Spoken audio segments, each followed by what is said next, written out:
Tagalog Love Stories presents Mariin ang titig ni Beatrice sa screen kung saan naka-flash ang mga codename ng agents at bilang ng tagumpay na misyon na pasok sa rankings sa katatapos lang na buwan. Paulit-ulit niya yung pinapasadahan habang umaasa na magbabago pa ang resulta nito. Kahit manuyot pa ang mata mo katititig dyan, hindi na magbabago ang rank mo, 7. Sambit nang tumabi sa kanya si Agent 9. Natigil naman si Beatrice sa pagpasada ng tingin sa screen at pinaningkitan ng mata ng kapwa agent sa tabi niya. Malakas ang kutob ko na nagka-error sa system, kaya ganyan ang resulta ng ranking. Kaya huwag kang magulo riyan, nagko-concentrate ako. Porsigidong aniya, bago muling ibinalik ang tingin sa screen. Walang nangyaring error. Palagi lang talaga kayong tie ni Uno pagdating sa ranking. Dagdag pa nito. Tuluyan ng sumama ang timpla ng mukha ni Beatrice nang marinig ang codename ng pinakakinaiinisan niyang agent sa agency nila. Shh! Don't say bad words. May sumpa ang pagbanggit sa codename niya. Maarting sambit niya at sumenyas pa kay Nine na manahimik ito. Nailing na lang ito sa kanya. Alam mo, kagaganyan mo kay Uno, baka siya ang makatuluyan mo. Hirit niyang muli na ikinangiwi niya. Umarte ito na tila nangingilabot sa narinig. Kumato ka sa kahoy, 9. Sinasabi ko sa'yo. Baka rito magtapos ang friendship natin. Maarte niyang dagdag na tinawanan lang ng kaibigan. Bakit? Bagay naman kayo. Hindi naman pinakinggan ni Beatrice ang sunod na sinasabi ni Nine at nagtakip na lang ng tenga bago maglakad palayo rito na ikinatawa lang nito. Hilig talaga siya nitong pagtripang asarin sa pinakakinaiinisan niyang agent na si Uno, na sa kasamaang palad ay palaging nakakasalo niya madalas sa ranking. Hindi niya alam kung sadya na ba yun o talagang nagkataon lang palagi na ang bilang ng misyon nilang natatapos kaya sila nagtatay. Nahinto rin agad si Beatrice sa paglalakad nang makita ang papalapit na sekretary ng head nila na diretso sa kanya ang tingin na mukhang siya ang pakay. Agent 7. Pagtawag nito sa kanya at siya nga ang pakay nito. Pinatatawag ka ng head sa office niya. Dagdag pa nito. Agad na pumasok sa isip ni Beatrice ang tungkol sa ranking kaya malaki ang ngiting binalingan niya ang gawin ni Nine na nakatingin din sa kanila ngayon. Nakangising hinawi niya ang bangs habang makahulugan nitong tiningnan. Hindi naman nakuha ni Nine ang gusto niyang sabihin kaya itinuro na lang niya ang floor kung nasaan ang office ng head nila. Pagkatapos ay ang screen ng ranking para ipakita rito na pinapatawag siya para sa error ng ranking kahit di naman siya sigurado. Follow me, Agent 7. Muling sabi ng sekretary bago ito naunang maglakad sa kanya. Sumenyas muna siya kay Nine para magpaalam bago masiglang sumunod sa sekretary papunta sa elevator. On my way. Lito namang pinanood ni Nine ang ngayoy paalis ng kaibigan kahit na hindi niya nakuha ang sinasabi nito kanina. Habang masigla naman si Beatrice na nakasunod sa sekretary ng head papunta sa office nito. Isa lang ang tumatakbong dahilan sa isip niya kaya siya pinatawag ngayon. At iyon ay dahil sa naging resulta ng ranking na tingin niya talaga ay may error na nangyari. Pagpasok sa office ng head ay mag-isa lang siya dahil nagpaiwan na sa labas ang secretary na nagatid sa kanya rito. Hindi pa rin mapawi ang malaking ngiti sa labi niya hanggang sa balingan niya ang head nila ngayon ay nakabaling din sa kanya. Marahan itong tumango sa kanya at sumenyas na lumapit siya pero agad din na natigilan si Beatrice nang mabaling ang tingin niya sa isang pamilyar na muka na ngayon ay nakaupo sa isa sa mga sofa sa silid. Sakto ang dating mo, 7. Bungad sa kanya ng head nila paglapit niya. Doon lang tuluyang natauhan si Beatrice at binalik muli ang malaking ngiti sa labi bago ito binalingan. Magandang hapon, sir. Mabuti naman po at hindi pa ako huli. Ayoko kasing Mahuli sa latest? Biro niya bago umupo. Nang maupo na siya, sa kaharap na upuan ni Theo, na kilala bilang Agent Uno, na mukhang mas nauna nga sa kanyang dumating, maarting tinaasan niya ito ng kilay nang mahuli niyang nakatingin sa kanya ang lalaki, na agad na ikinakunot ng noo nito. Hindi mo man lang bababatiin si Uno? Pagpansin ng head nila na may makahulugang ngiti sa labi. Peking natawa naman si Beatrice. Alam na niya ang mga ganitong hirit ng head nila. Dahil bukod kay Nine, ay isa ito sa pasimuno ng pang-aasar sa kanila ni Theo, na pamangkin naman ito. Bumaling siya sa kaharap na lalaki at hindi pa rin inaalis ang tingin sa kanya na tila naghihintay din na pansinin siya ni Beatrice. Hindi ko alam na birthday mo pala at kailangan kang batiin. Sarkastikong aniya habang nakangiti. Sumilay naman ang ngisi sa labi ng binata dahil sa sinabi niya. Sigurado akong sa ating tatlo dito, mas alam mo pa kung kailan talaga ang birthday ko. Balik na pang-aasar nito sa kanya. Agad na naglaho ang ngiti sa labi ni Beatrice at pinipilit ang sarili na hindi irapan ng kaharap. Bakit? Ako ba ang nag-iri sa'yo para malaman ko ang birthday mo? Ang feeling nito? Mapang-asar lang siya nitong tiningnan na lalo niyang kinainis. Agad namang pumagitna sa kanilang head nila na nagpipigil ng ngiti dahil sa asara nilang dalawa. Inawat na rin sila nito para maagaw ng muli ang kanilang atensyon para sa sasabihin nito. Baka sa iba pa mapunta yung usapan ha? Ang makahulugan nitong sabi bago may kuning isang envelope at iabot sa kanila na agad namang kinuha ni Theo. Tulad nga ng sinasabi ko kay Uno, pinatawag ko kayo para sa isang mahalagang bagay. Panimula nito na ikinaseryoso ng dalawa. Gumagalaw na naman ng mga wolves at may tumutulong sa kanilang buhaying muli ang mga illegal na negosyo nila underground. Pero ang problema ay hindi pa rin malaman kung sino ang tumutulong sa kanila. Wolves? Pero ilang taon na silang wala matapos hawakan ni Zero ang misyon at mapatumba ang leader nila. Ano pang dahilan para bumalik sila? Ang tanong ni Theo na ikinabaling sa kanya ng head nila. Wala pa ning sagot sa katanungang yan. Isa yan sa kailangan nating alamin. Sagot nito bago umayos ng pagkakaupo. Dahil nakalive si Zero, kayong dalawang naisip kong humawak ng misyon na to.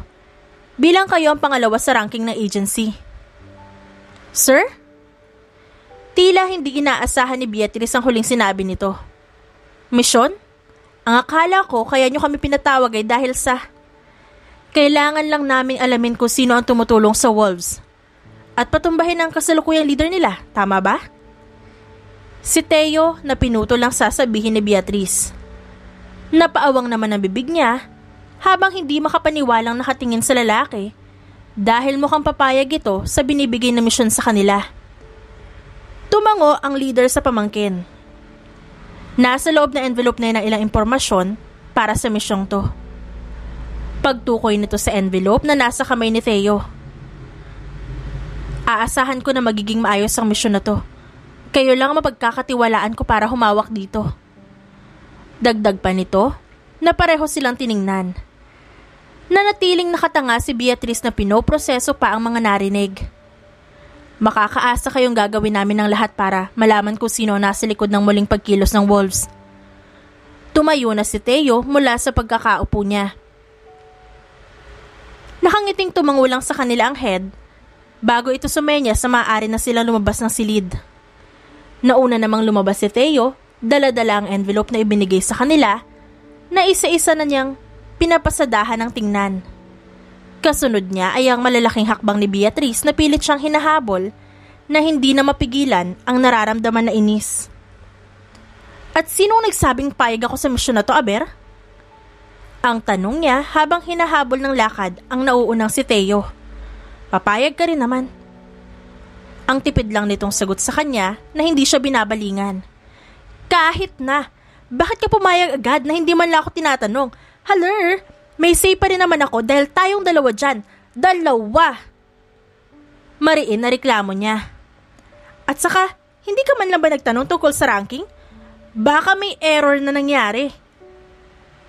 Walang error na nangyari, Seven. Muling tipid nitong tugon na hindi pa rin siya binabalingan at patuloy lang sa paglalakad. Anong wala? Paano may papaliwanag yung sa ating dalawa, ha? Inis pang tanong ni Beatrice na pilit pa rin hinahabol ang malalaking hakbang ni Teo. Anong sa ating dalawa ba ang tinutukoy mo? Baka iba ang isipin ng mga makakarinig sa'yo.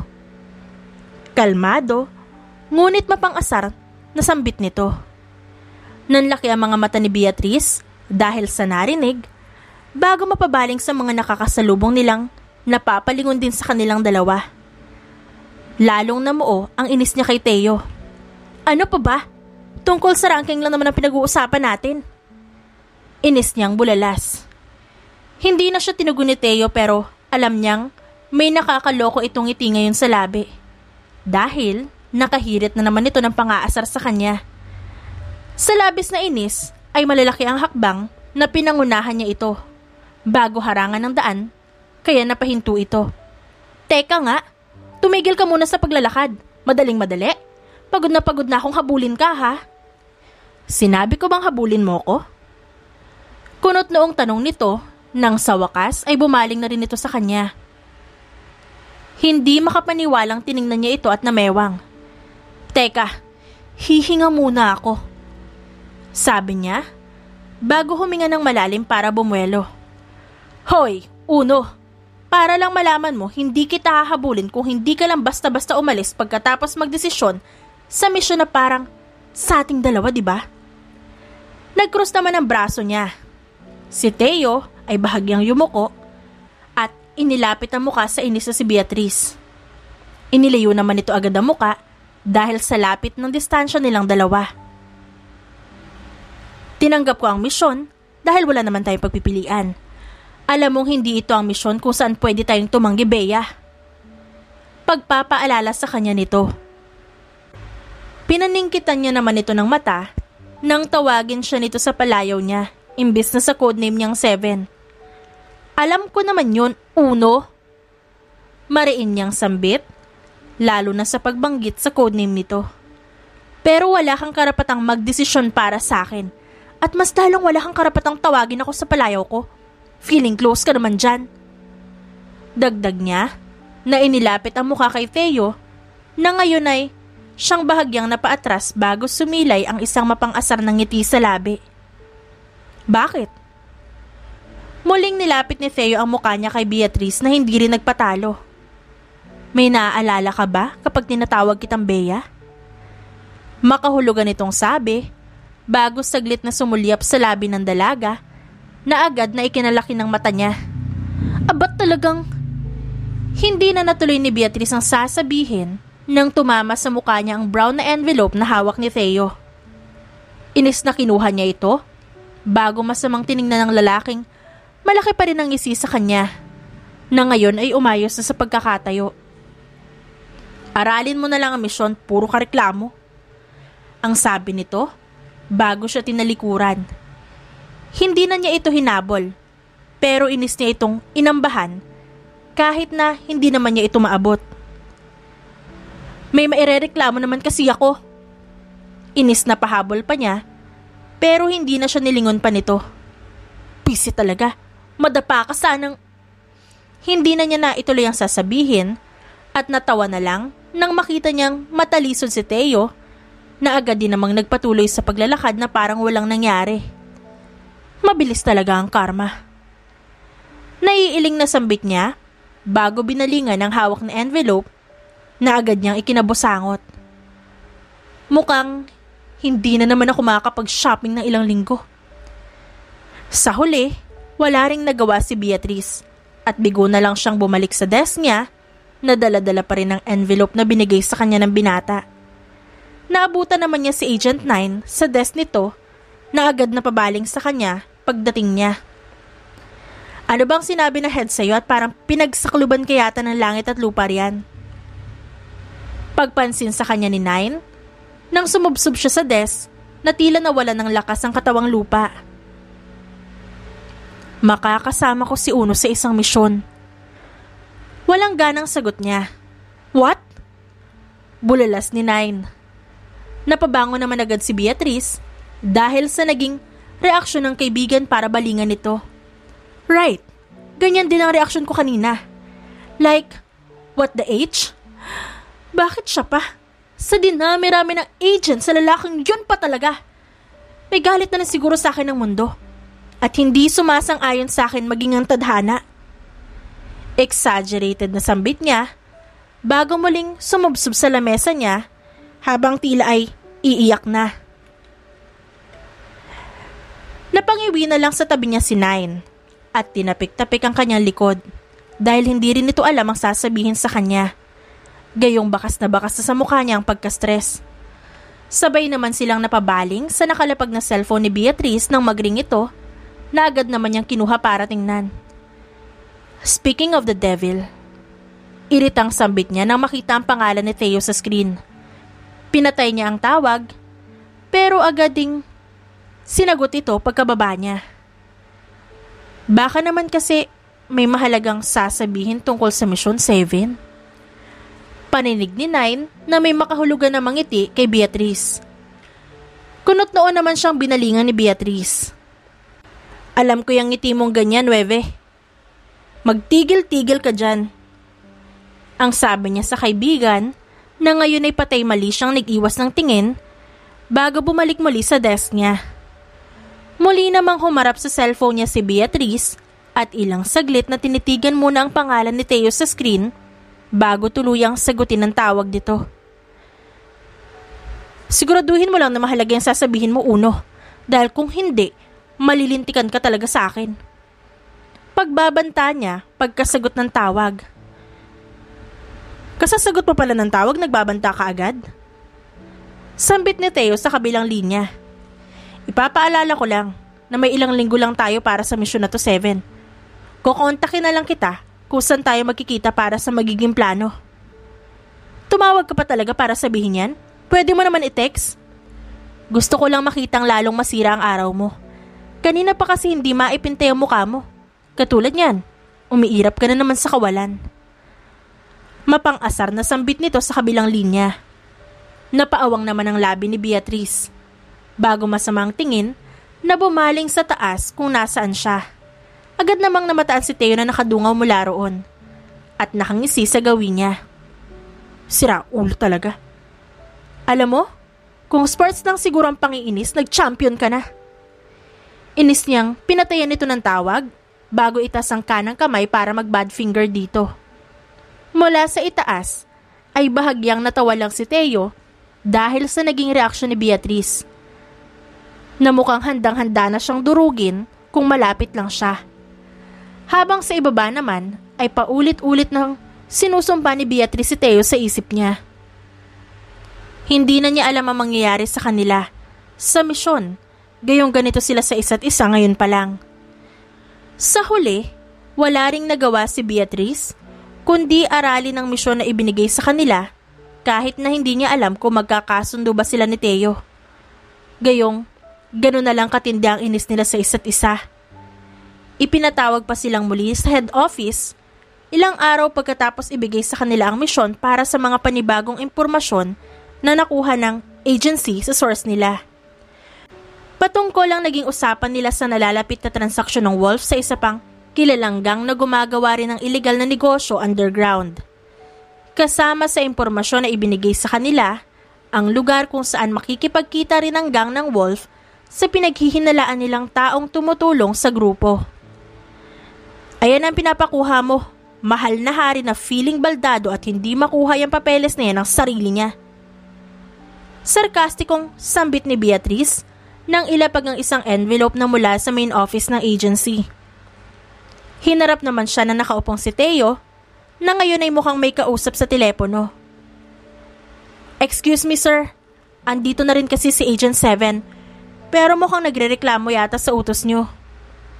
Ngising sabi ni Theo na mukhang kausap ang kanilang head na nasa kabilang linya ng tawag. Hindi naman nagpatinag si Beatrice na humalukip-kip lang sa harap niya.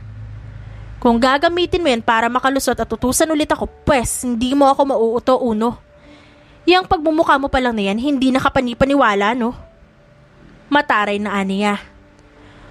Umarte na manatila nasaktan si Teo dahil sa sinabi ni Beatrice bago iharap dito ang cellphone na ngayon ay naka-loudspeaker na. Narinig mo ba yon, Tito? Sinabi ko na sa inyo, ako ang lugi sa misyon na to dahil ganito ako tratuhin ni Agent 7. Madrama nitong sabi na nagpaawang sa bibig ni Beatrice. Ang kapal talaga ng mukha nito. Ang sabi niya, ngunit mas inilapit sa kanya ni Teo ang cellphone nitong on-call pa rin. Ano 7? May sinasabi ka? Mapang-asar na dagdag ng lalaki. Pinandilatan niya ito ng mata at may sasabihin pa sana pero naputol agad siya dahil sa pamilyar na boses mula sa kabilang linya. Are you there, Agent 7? Ang tanong ng boses mula sa telepono ni Teo na nagmula sa head nilang tito nito. Mariin namang napapikit si Beatrice nang makumpirma na totoong ang kausap ni Teo ang head nila. Yes, sir. Agent 7 speaking. Kararating ko lang po. Dinala ko lang po talaga yung kailangang papers para sa misyon. Sa partner kong si Agent 1. Ang malambing at nakangiti niyang sabi kahit hindi naman siya nakikita nito. Napaawang naman ang bibig ni Teo dahil sa pagkamangha kung gaano kabilis magbago ang ekspresyon ng dalaga. Good to know that. Aasahan ko ang kooperasyon yung dalawa sa mahalagang misyon na to. Ang muling sabi nito mula sa kabilang linya. Of course, sir. Kami na po ang bahala dyan ng partner ko. Ingat po kayo sa out-of-town mission nyo. Masigla pa ring tugon ni Beatrice na hinintay pang mamatay ang tawag bago muling magbago ang kanya ekspresyon. Dinampot niya ang kaninang hawak na envelope at hinampas yun kay Teo. Aray! Natatawang daing nito bago tumayo sa upuan. Ngayon ko lang nalaman na magaling ka rin palang artista. Akalain mo yun? Ang mapang-asar na sabi nito. Inis naman niya itong binalingan. Kung magaling ako, ikaw veterano na ata. Actually, pang Hollywood na nga ang level ng pag-arte mo dyan. Feeling aping-api ka pa kahit ang totoo, ako ang kanina mo pa pinapabalik-balik sa itaas. Napakibit-balikat naman si Teo. Para naman yun sa misyon. Napangiwi na lang sa kanya si Beatrice. Misyon mong mukha mo, dyan ka na nga. Tuluyan niya na itong tinalikuran para sana umalis, pero hindi pa man siya nakakalayo, ay napatili na siya ng madulas sa sahig. Nakapikit na inaasahan niyang babagsak siya sa konkretong sahig, pero isang bisig ang naramdaman niyang sumalo sa kanya. Uso rin mag-ingat, hindi puro ka na lang pagsusungit. Napadilat siya dahil sa boses na yon ni Teo na agad bumungad sa kanya. Agad siyang kumawala sa pagkakahawak nito dahil sa pagkailang at mabilis na umayos sa pagkakatayo. Sahig sa floor na to ang may problema, hindi ako. Depensa niya at muling nagmarcha paalis pero ngayon ay mas maingat na. Nakangiti siyang pinanood ni Teo na makaalis habang naiiling na lang dahil sa naging dahilan ni Beatrice na sinisip ang sahig ng floor nila. Nang hindi na matanaw ang dalaga, ay agad siyang nagpatawag ng janitor para mapunasan ang nasabing sahig. Makaraan ng ilang araw, ay muli nga siyang kinontak ni Teo, katulad ng sinabi nito para pag-usapan ang magiging plano nila sa kanilang misyon. Kahit labag sa kalooban niya, ay wala rin namang ibang choice si Beatrice kundi ang magpakita rito. Kahit na wala na atang pag-asang magkakasundo pa silang dalawa. Hindi ako payag sa gusto mo mangyari. Pagtutol ni Teo sa suhestyon ni Beatrice para sa magiging takbo ng misyon nila. Mariin namang napapikit si Beatrice na tila nagtitimpi ng inis. Lord, please, bigyan niyo po ako ng mahabang pasensya para sa lalaking to. Bulong niya bago huminga ng malalim at balingan ng kaharap na si Teo. Hindi na maipinta ang mukha ni Beatrice habang ang katapat niyang si Teo ay tila wala na ang atensyon sa mga sinasabi niya na ngayon ay muling binabasa ang mga bagong impormasyon na ibinigay sa kanila ng head. Pero muli na naman itong tumutol sa suhestyong ibinibigay niya rito. Ano ba talagang gusto mo mangyari? Kasi mauubos na ang laway ko kada dakdak dito, wala ka pa rin sinasang-ayunan. Tinatanong mo ako na opinyon ko, tapos tututol ka naman sa lahat ng sinasabi ko. Aba, kahit bangs ko, nai-stress na sa'yo ah. Iritang sabi ni Beatrice na baka sa mukhang hindi na natutuwa sa pag-uusap nilang dalawa. Masyadong delikado ang suhestyon mo. Binabana ni Theo ang binabasa niya at binalingan na rin ng dalaga. Ano pa bang inaasahan mo? Delikado naman talaga ang trabaho natin. Kung madadaan lang to sa pagbe-baby talk, di sana, hindi na tayo namumroblema ngayon. Pabalang niyang sagot. Halos 1 oras, wala pa rin sila nagagawa. 1 oras na silang nagdidiskusyon tungkol sa magiging kabuuan ng plano. Ngunit wala pa rin silang mapagdesisyonan dahil patuloy sila sa pagkontra sa isa't isa. Nanatili ang tingin ni Theo kay Beatrice. Mas safe para sa iyo ang plano ko. Bakit hindi na lang ikaw sumang-ayon sa gusto ko? Ang tanong nito sa kanya. Napahawak naman sa noo niya si Beatrice na tila sumasakit na ang ulo. Di sana, nagsulo ka na lang. Para saan pa na dalawa tayo sa misyong to kung ikaw lang din pala masusunod sa lahat, aber? At saka, tapatin mo nga ako. Uno, minamaliit ba ba ang kakayahan ko kaya pinipilit mo akong sumang-ayon sa'yo? Hindi. Agad at sinserong sagot ni Theo sa kanya. Iniisip ko lang ang kapakanan mo bilang partner ko sa misyon na to. Responsibilidad natin ang isa't isa, kaya responsibilidad kita. Hindi na nakasabat pa si Beatrice at napabuntong hininga na lang. Dahil paniguradong walang patutunguhan ng pag-uusap nila kung paulit-ulit silang ganito. Pilit na pinapakalma na muna niya ang sarili bago diretsong tiningnan ng kausap. Alam mo, wala nang patutunguhan kung magkukontrahan tayo. Ganito na lang Uno, may tiwala ka ba sa akin? Ang tanong niya na hindi agad nasagot ni Theo. No, sorry, mali. Magtiwala ka sa akin at magtitiwala rin ako sa'yo. Seryosong sambit niya. Ngayon naman ay si Theo ang saglit na natahimik, ngunit nanatili pa rin ang mariin na titig kay Beatrice. Ako ang dapat na nagtatanong sa'yo niyan.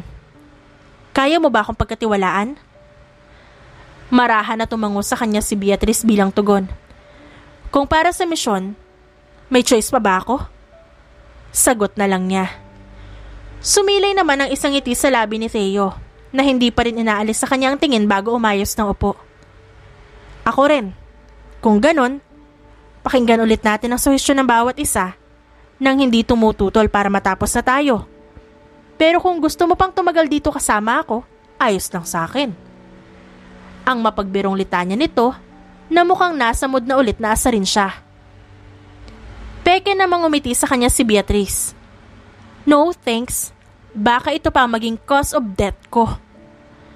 Ang maarting sabi niya na mahina ikinatawa lang ng lalaki.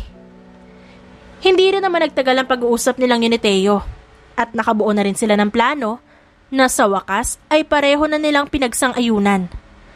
Naisip nila na mas maganda kung pagsasamahin na lang ang kanilang ideya para sa magiging takbo ng misyon. Pagkatapos, pag-aralan ng kabuuan ng kanilang misyon, ay gumawa na sila ng susunod na hakbang. Nasa labas na isang bar si Theo habang minamatyaga ng isang lalaking nakasandal sa isang itim na kotse na sa tingin niya ay ang driver at bodyguard ng target nilang nasa loob ngayon ng mismong bar. Pinindot niya ang device na nakasabit sa kanyang tenga. Anong balita, 7? Tanong niya sa kabilang linya. Napilit ko na siyang isama ako. Ang mahinang sagot nito na halos pabulong na. Copy. Ang tanging sagot niya lang bago putulin ang tawag. Nagpabaling-baling muna sa paligid si Theo bago maglakad papalapit sa driver ng target nila. Agad din naman itong naalerto nang mapansin ang paglapit niya. Anong kailangan mo? Agad nitong tanong pagkalapit niya na pinasadahan pa siya ng tingin. Kaya ba ang driver ni Mr. Hong? Balik na tanong ni Theo na hindi naman sinagot ng lalaki na mukhang maingat sa pagbitaw ng impormasyon sa iba. Pinapatawag ka niya sa akin. May pinapakuha siya sa likod, sumunod ka na lang. Tumalikod na siya para maunang maglakad papunta sa likod ng bar. Hindi pa agarang sumunod sa kanyang lalaki pero sa huli ay wala rin itong nagawa kundi sumunod sa kanya. dahil mukhang ayaw din itong sumuway sa utos ng boss.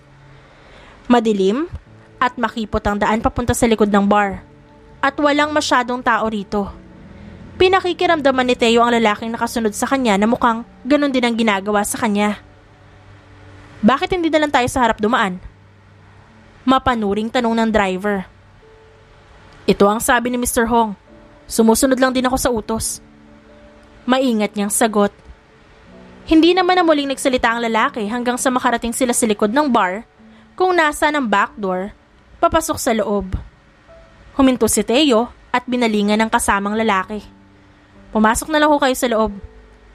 Ang sabi niya na ikinatango ng lalaki bago maglakad papalapit sa pinto. Binunot naman ni Teo ang baril niyang may silencer. May nakalimutan pala akong sabihin. Huminto sa paglalakad ng lalaki para harapin si Teo, ngunit ang bumungad na sa kanya ay ang nakatutok nitong hawak na baril.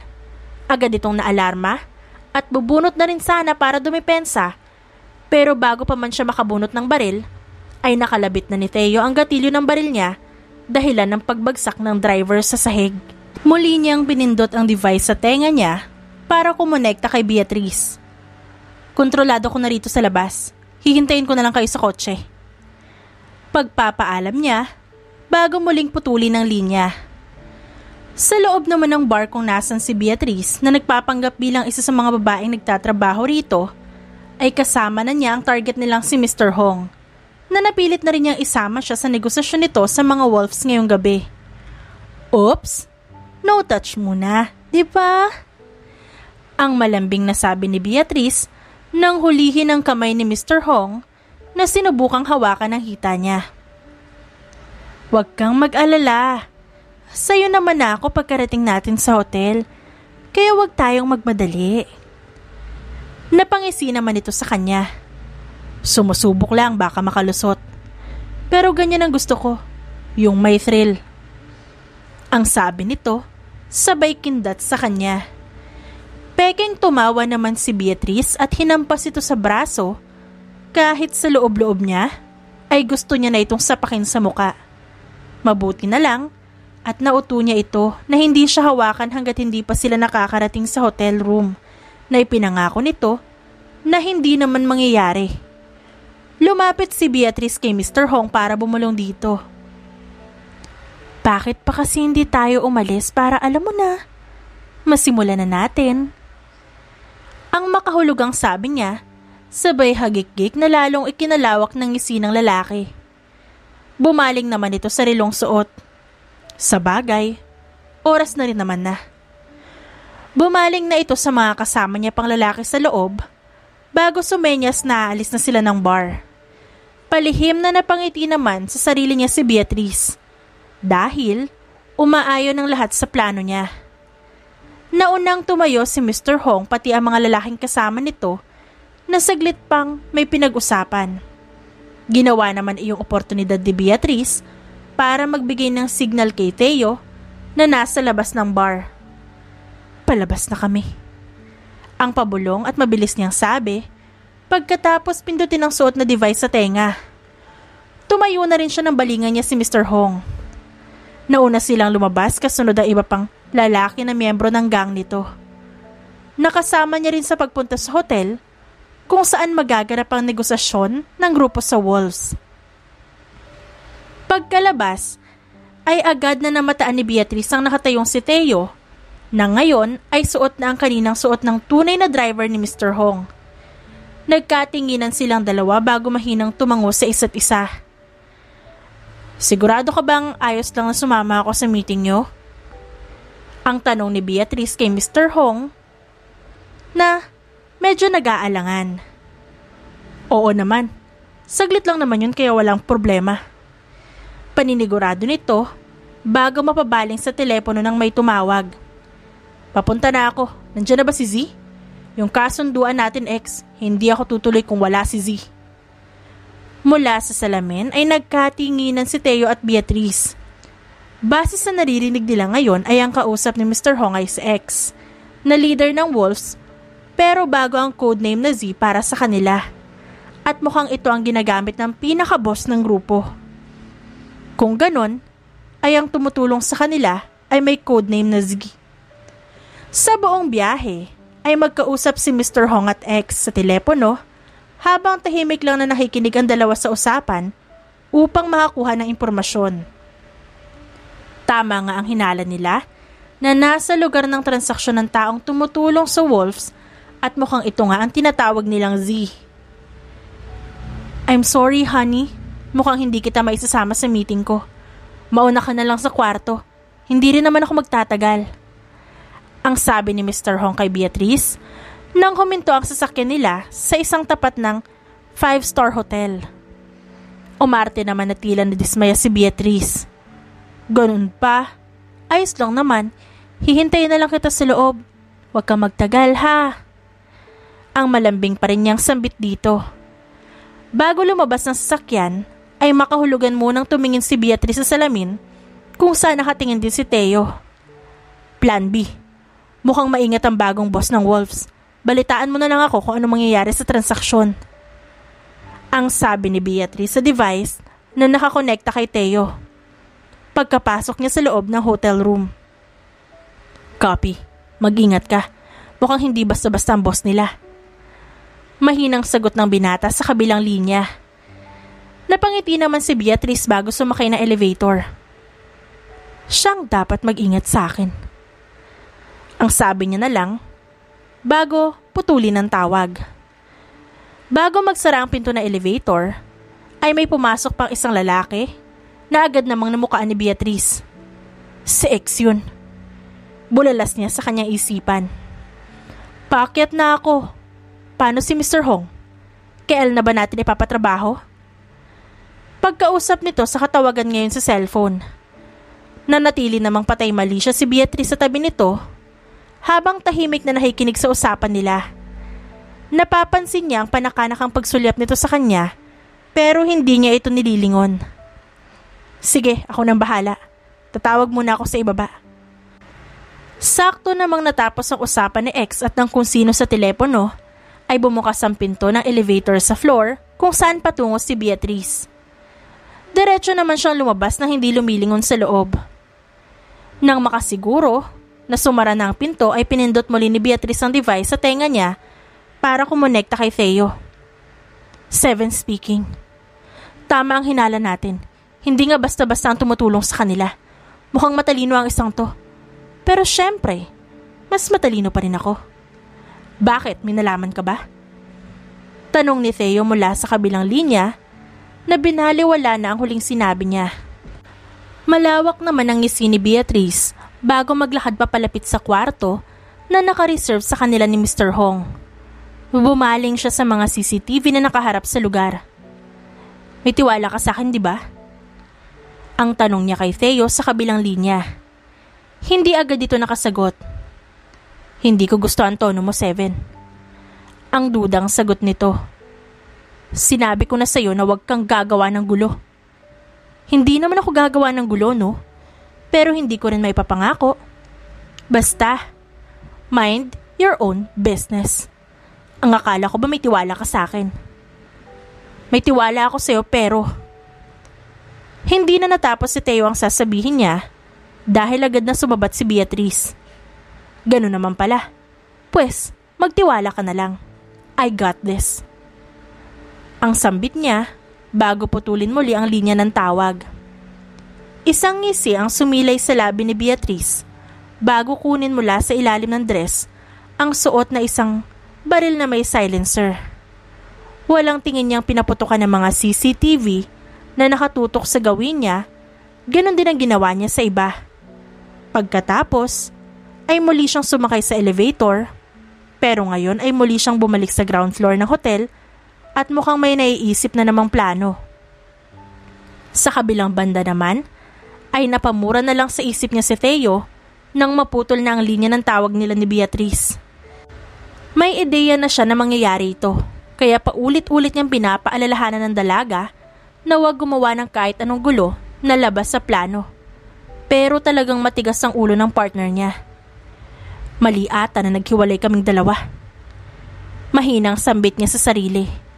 May tiwala siya kay Beatrice, pero hindi niya maiwasang mag-alala rito lalo na at padalos-dalos ito minsan sa mga desisyon nito.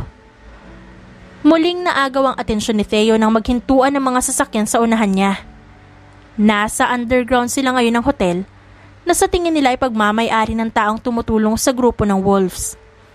Sakay niya pa rin si Mr. Hong na mukhang hindi pa naman naghihinala sa kanya. Nauna siyang lumabas ng sasakyan para pagbuksan nito ng pinto. Nagbabaan na rin sa kanya-kanyang sasakyan ang ilang miyembro na kasama nila. Ilabas niyo ang mga suitcase. Siguraduhin niyong dala niyo lahat bago kayo sumunod sa akin. Utos ni Mr. Hong sa mga lalaking kasama nila. Nauna itong maglakad kasama ang dalawa pang lalaki, habang ang iba pa ay kinuha ang ilang mga suitcase sa likod ng sasakyan. Ganon din ang ginawa ni Theo. At sumabay din sa mga ito kung saan dumiretso ang leader ng grupo. Pumayag ako sa transaksyon na to dahil ang akala ko ay ang bagong boss ng Wolves na makakausap ko. Nasaan na siya ngayon? Hindi ikaw ang inaasahan ko makita rito, El. Ang litanya ni Mr. Hong nang makalapit sila rito. Pinasadahan ni Theo ng tingin ng paligid at tila may namumuong tensyon sa magkabilang grupo dahil nakahanda ang mga baril nito. Tumawa ang tinawag ni Mr. Hong na El bago magsalita. Sinabi ko na, Mr. Hong, susunod si boss. May kailangan lang talaga siyang asikasuhin. May nakapasok kasing isang maliit na usa sa kuta ng mga lobo.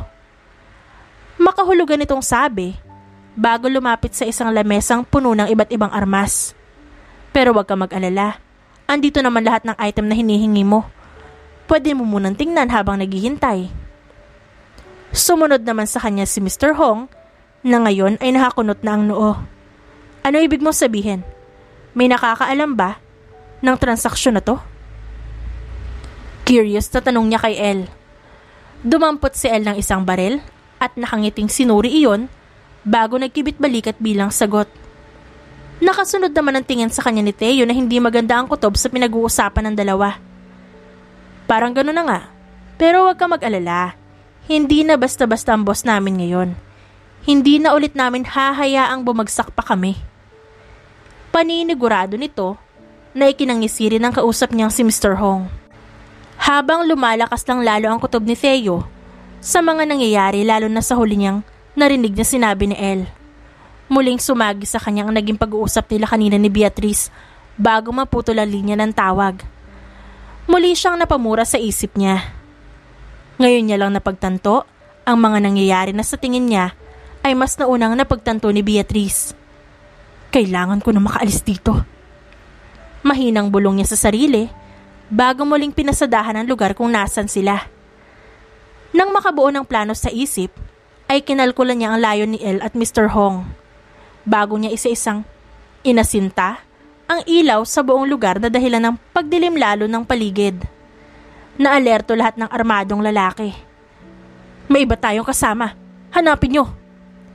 Hindi na natapos ni El ang sasabihin niya nang tumama sa kanya ang bala ng baril ni Theo. Narinig ng lahat ang pagbagsak ng katawan nito. Hanapin niyo kung sino ang may gawa nito.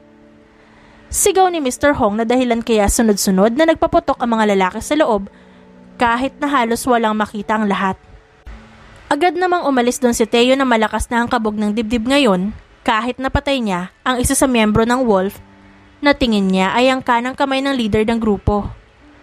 Ang mas ikinababahala niya ngayon ay kung nasaan na si Beatrice dahil kung wala rito ang leader ng grupo at ang taong tumutulong sa kanila ay sigurado siyang nasa iisang lugar ang mga ito at base sa sinabi ni El ay mukhang may alam ito na may agent na nakapasok sa hotel. Malutong na napamura si Theo nang hindi niya makontak si Beatrice. Lalong bumilis ang mga hakbang niya paakyat sa hagdan na konektado sa loob ng hotel. Ang tanging nasa isip na lang niya ay mahanap ang dalaga. Nasaan ka na ba, Bea? Bulalas niya sa sarili. Sa loob naman ng hotel ay nasa ground floor na muli si Beatrice. Lumabas siya sa isang room na katabi ng kitchen at ngayon ay iba na ang suot. Kapareho na ito ng suot ng mga room service server sa hotel. Dumiretso siya agad sa loob ng kitchen. Excuse me? Pagtawag ni Beatrice sa isang pamilyar na mukha ng lalaki na sa pagkakaakala niya ay baguhan pa lang sa hotel, ayon sa list na binigay ng agency nila. Ipinapatanong na kasi ng manager kung handa na ba yung pagkain at drinks na para sa mga VIP dun sa VIP room sa top floor. Nangungulit na kasi yung guest. Alam mo na. Ani Beatrice na agad namang nakuha ng staff na tila nataranta pa. Ah, yes, sandali. Kinuha nito ang cart ng pagkain at inilapit kay Beatrice. Tatawag na rin sana ako ng maghahati dito. Agad naman yung kinuha ni Beatrice at matamis na ngumiti sa lalaki. Salamat dito. Paglabas sa kitchen, ay dumiretso siya sa elevator na diretso na sa top floor.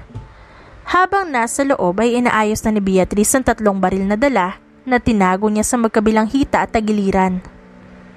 Oh my gosh! Ang mahinang bulalas ni Beatrice nang mapansin na hindi niya pala nakabit sa suot niyang device na ginagamit niya para makausap si Teo. Napatampal siya sa kanyang noo. Sa lahat ba naman talaga ng bagay, laging mga importante pang nakakaligtaan mo, 7. Paninermo niya sa sarili. Bahala na. Siguradong hindi ako maiintindihan ni Uno, pero bahala na. Nang bumukas ang elevator, ay agad na lumabas si Beatrice na tulak-tulak ang cart ng pagkain na para sa VIP room na nag-iisa sa floor. Sinalubong siya ng 2 bodyguard ng floor na parehong armado bago pa man siya makalapit sa mismong pinto. Sandali. Pagpipigil sa kanya ng isa sa mga lalaki bago tumawag sa loob. Room service, boss. Kami na ba magdadala sa loob? Sigurado ba kayo? Sige, boss. Papapasukin na namin. Anong sabi?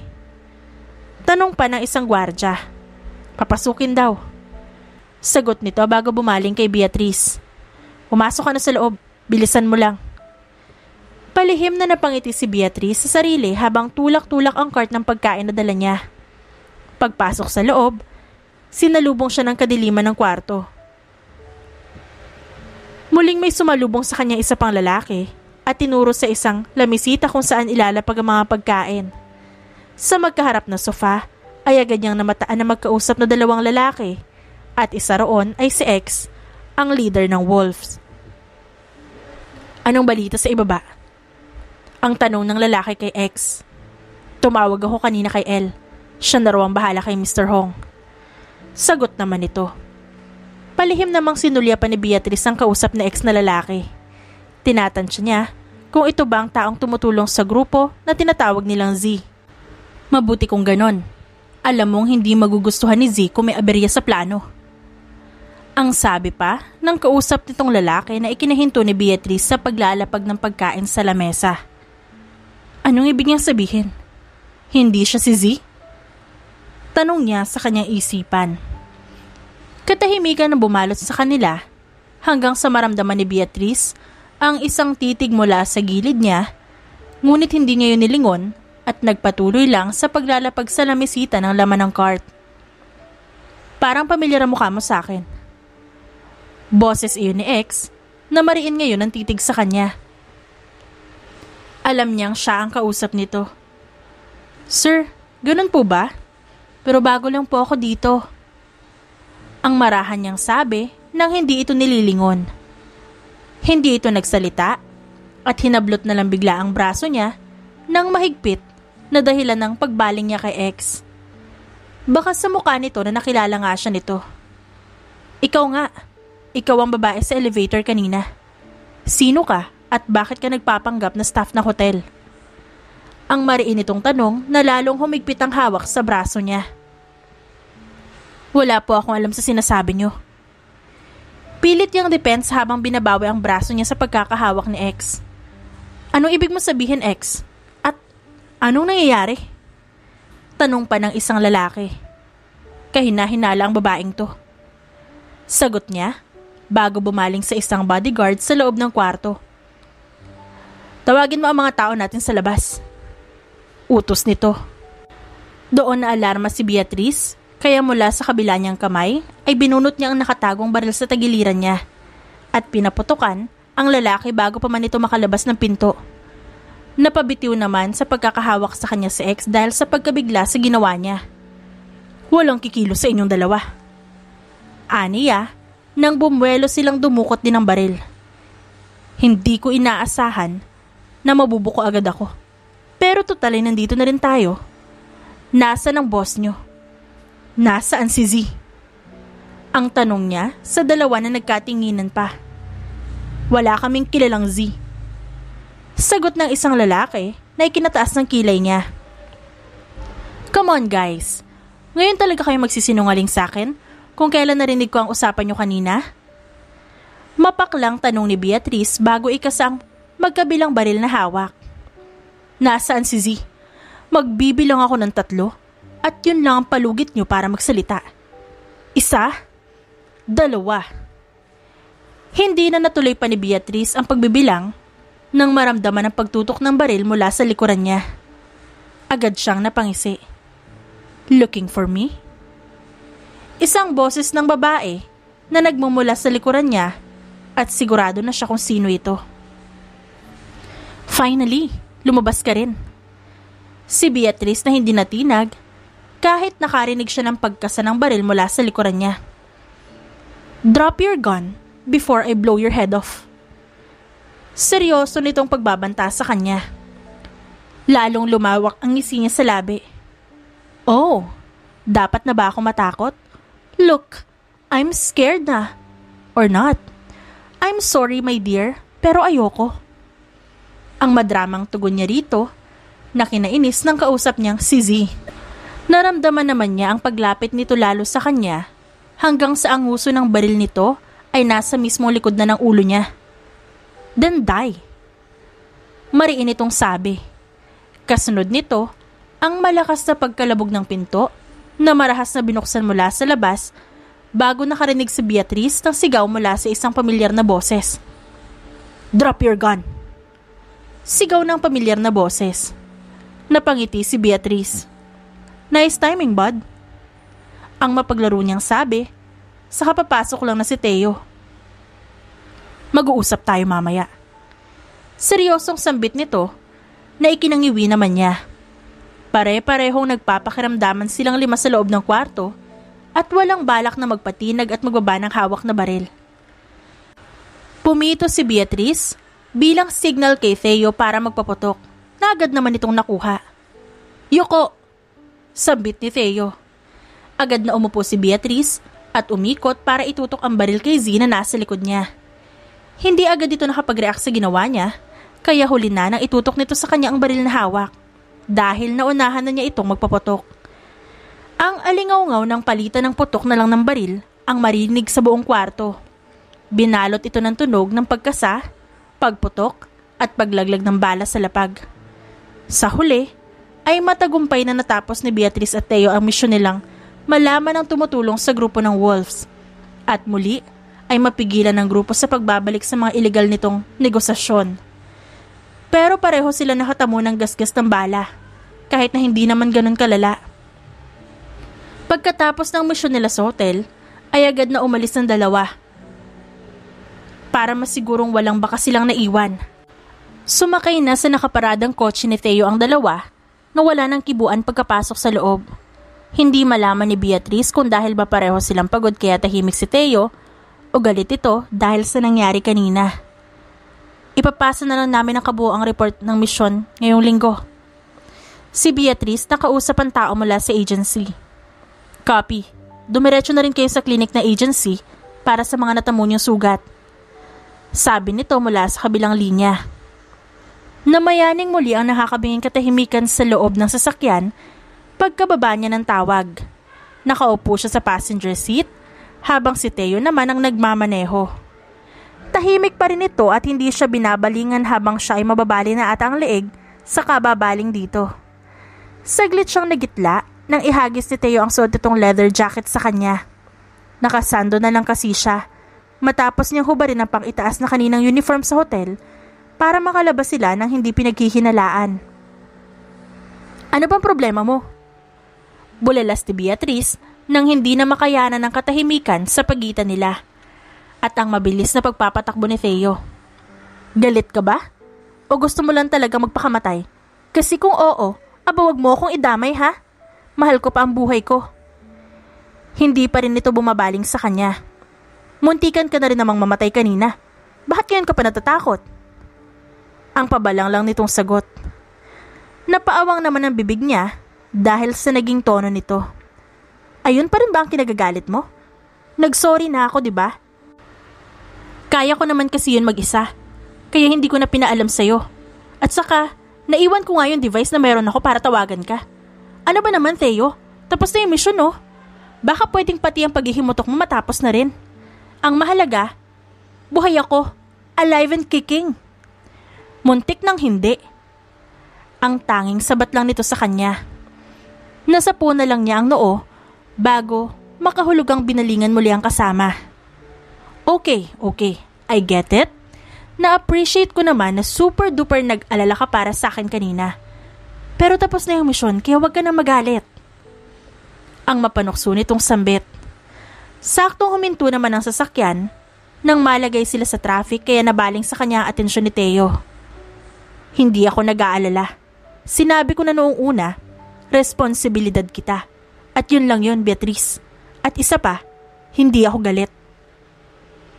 Ang mariin na paglilinaw nito. Nagpigil naman ng ngiti si Beatrice na tumangutango na lang sa kasama. Sige, sabi mo eh. Masyado ka namang defensive dyan. Baka iba ang isipin ko. Ang pangaasar pa niya na lalong ikinakunot ng noon ni Theo. Hindi niya maintindihan pero natutuwa siyang makitang tila piko na ito dahil sa pangaasar niya.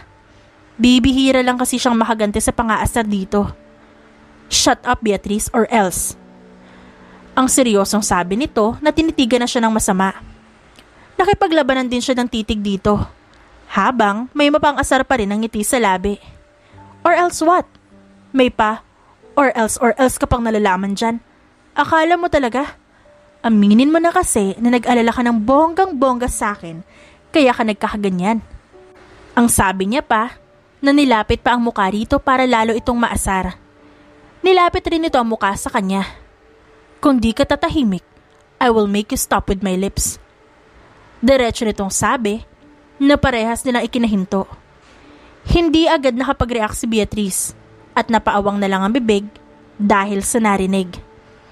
Ngayon lang din niya napansin ang lapit na mukha nila sa isa't isa. Agad na may ala-alang muling nagbalik sa kanya na dahilan kaya siya biglang napalunok kahit wala naman siyang iniinom na tubig. Binalot sila ng nakakabinging katahimikan bago unang mag-iwas ng tingin si Theo sa kanya. I'm just joking. Naiilang na pagbawi niya sa sinabi. At hindi na ngayon makuhang tingnan ng lalaki. Alam ko naman, no. Sakto namang gumalaw na ang sasakyan sa unahan nila, kaya nagpatuloy na lang ito sa pagmamaneho. Habang si Beatrice naman ay bumaling na lang sa labas ng bintana habang pilit pinapakalma ang puso niyang biglang nagwawala sa loob ng dibdib niya. Ano bang pinagsasabi na isang to? Natanong niya sa isip habang nakatanaw sa labas ng sasakyan. Hindi na niya magawang biruin pa ulit ito dahil maging siya ay nailang na rin sa nangyari. Ang nasa isip na lang ni Beatrice ay gusto na niyang makarating sa agency para matapos na ang awkwardness sa pagitan nila ni Theo. Ilang araw pagkatapos ng tagumpay na misyon ng dalawa ay hindi na sila muling nag-usap kahit na palagi silang nagkakasalubong sa opisina. Hindi maayos ang naging paghihiwalay nilang dalawa dahil sa naging awkward na pag-uusap sa loob ng kotse na mas naging awkward pa ngayon dahil sa lantaran nilang pag-iwas sa isa't isa. Hindi rin maintindihan ni Beatrice kung bakit siya pa ang naiilang kapag nakikita niya si Theo. Kahit ito naman ang nagbitaw ng hindi inaasahang mga salita. Umiinom ka na ng kape ngayon?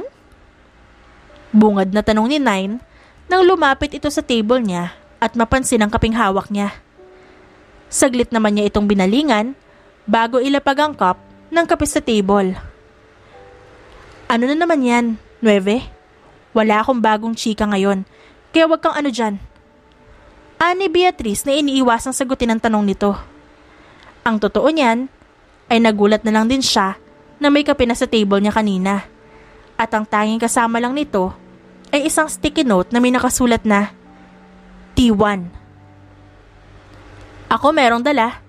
Mas mainit-init pa sa sponsored na kape mo. Makahulugan itong sabi. Muli namang napabaling sa kanya si Beatrice na ngayon ay mukhang interesado nang kausapin siya. Ayan ang gusto ko sa'yo, my friend. Hindi nagpapahuli sa latest. So, what's the tea? Masigla niyang sambit na iniwan ang ginagawa. Napangiwi naman si Nine sa naging reaksyon niya. Basta chismis talaga nabubuhay ka, no? Ang kaso, baka hindi mo magustuhan ang dala ko. Bakit? Tungkol ba kanino ang chika mo? Hindi naman tungkol sa akin yan, no? Taas ang kilay na tanong niya. Hindi naman sumagot si Nine at makahulugan lang siyang tiningnan. Lito naman si Beatrice sa naging tingin nito sa kanya. Ang akala ko pa naman alam mo na. Pinag-uusapan kayo ngayon ni Uno rito sa agency.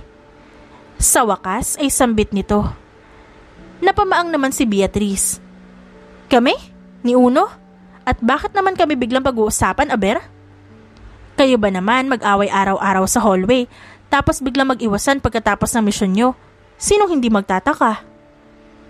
Bigla naman siyang napaiwas ng tingin dahil sa narinig at nagpanggap na bumalik sa pagtitipan ng keyboard sa kanyang computer. Anong nag-iiwasan na sinasabi mo dyan?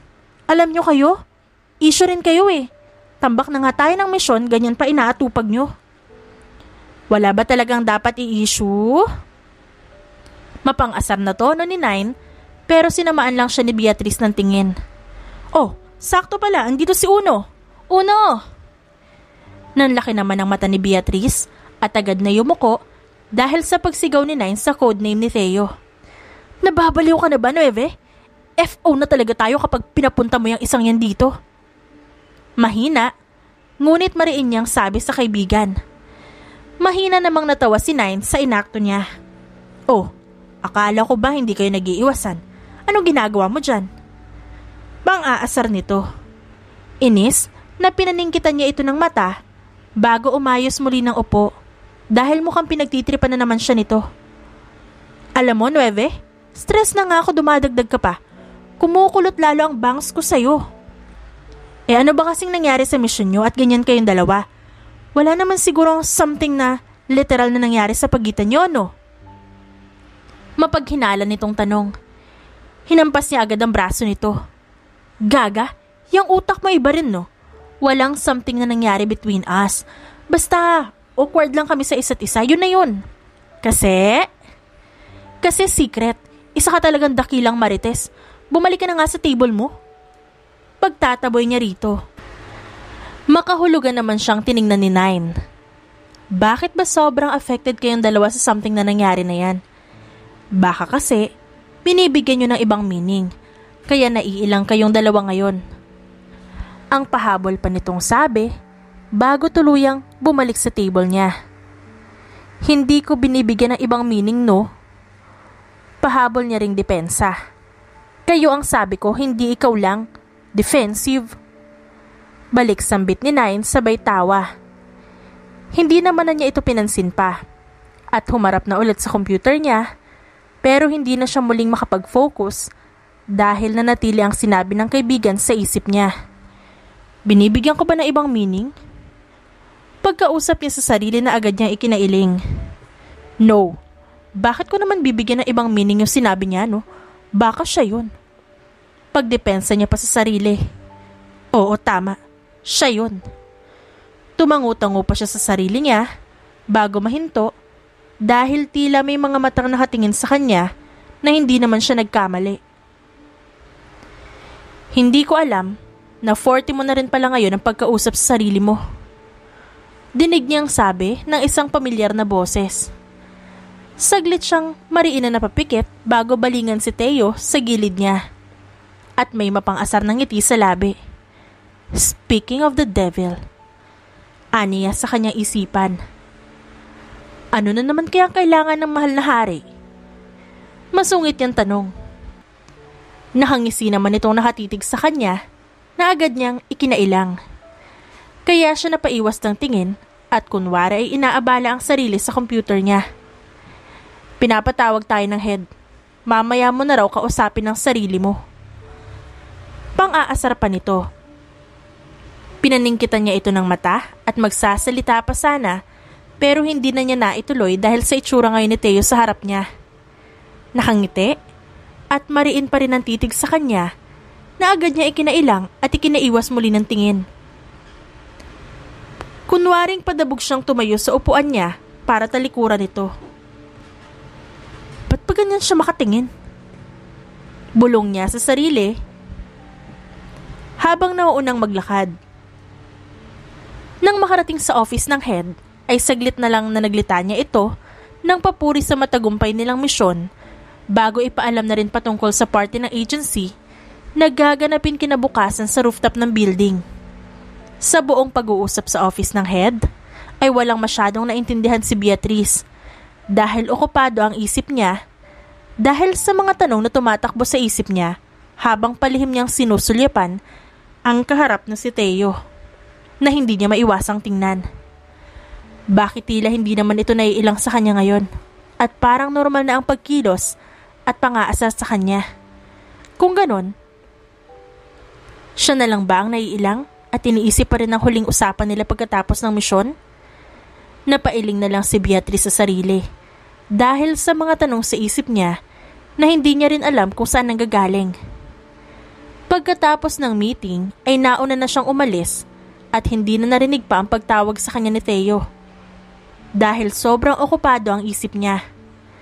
Hanggang kinabukasan ay hindi pa rin niya magawang makapag-focus at pilit pa rin na iniiwasan si Teo. Required na pumunta sa party mamaya kaya wala kang choice, ang sabi ni Nay na nasa table na naman niya. At saka, may sabi ka ba? Kailan ka pa tumanggi sa party? Siguro may lagnat ka. Sinapupan nito ang noo niya na agad niya namang pinalis. Wala akong sakit at mas lalong wala akong sapi. Huwag kang OA dyan, Nueve. Hindi ko lang feel pumunta, okay? Paliwanag niya habang nakasubsob sa lamesa niya. Nagsususpetsa naman siyang tinitigan nito dahil sa naging sagot niya. Wala ka namang iniiwasan, no? O meron siguro kaya ayaw mong pumunta? Mapanuri nitong tanong. Hindi agad siya nakasagot. Wala. Depensa niya, pero mukhang hindi naniniwala si Nine at may mapaglaro na namang ngiti sa labi. Wala. Pero kung hindi pupunta si Uno, pupunta ka na. Ang tanong nito na hinuhuli siyang magkamali ng sagot. Hindi siya muling nakasagot dahil alam na niya ang ganitong pasaring ni Nine sa kanya. Oo na, iniiwasan ko na. Happy? Pagsuko niya, pero nanatili lang ang titig nito sa kanya na tila naghihintay pa ng karugtong na ikinanguso na lang niya bago umayos ng upo. Oo na, naiilang na ako kapag kasama o nasa malapit siya.